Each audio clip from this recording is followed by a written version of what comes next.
s Kitkom v svet pravljic.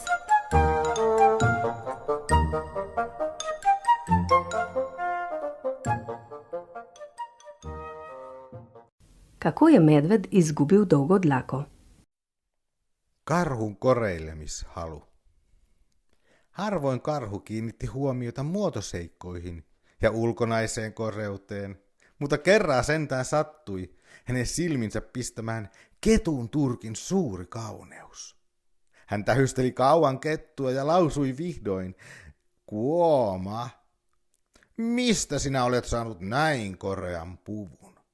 "Minäkö? Nousin kerran heinäsuovan päälle ja annoin pistää tulen sen alle. Ja kun olin ollut kotvasen palavan suovan päällä, tuli karvastani näin kaunis." "Hehehe, etkö minuakin toimittaisi suovan päälle?" lausui karhu naurusuin. "Minäkin tahtoisin saada samanlaisen kauniin karvan.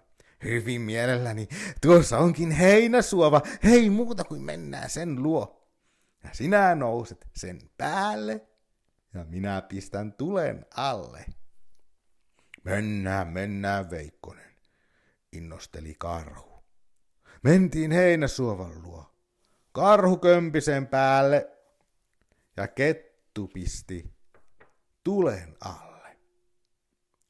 Suova alkoi kohisten palaa ja peitti kohta savunsa karhun.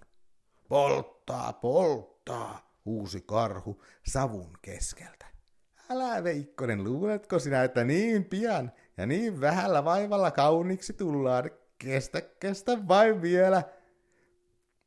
"Mitä polttavampi, sitä karva kirjavampi." Mutta karhu, jonka karva alkoi pahoin palaa, ei enää mitenkään jaksanut olla suovan päällä, vaan hyppäsi korvat pystyssä ja silmät harallaan sieltä kohti metsää, jossa syöksyi ensimmäiseen ojaan turkkiaan sammuttelemaan ja ihoaan jäähdyttelemään. Siitä saakka on karhun turkki ollut kärventynyt. Kako je medved izgubil dolgo dlako? Nekega dne je medved opazil, kako lepo rdeč kožuh ima lisica. Tudi njegov je bil košat. A kaj, ko ni bil rdeč? Stopil je torej do lisice in vprašal: "Botrica, kako da je tvoj plašč tako lepo rdeč?" "Moj plašč?" je rekla lisica.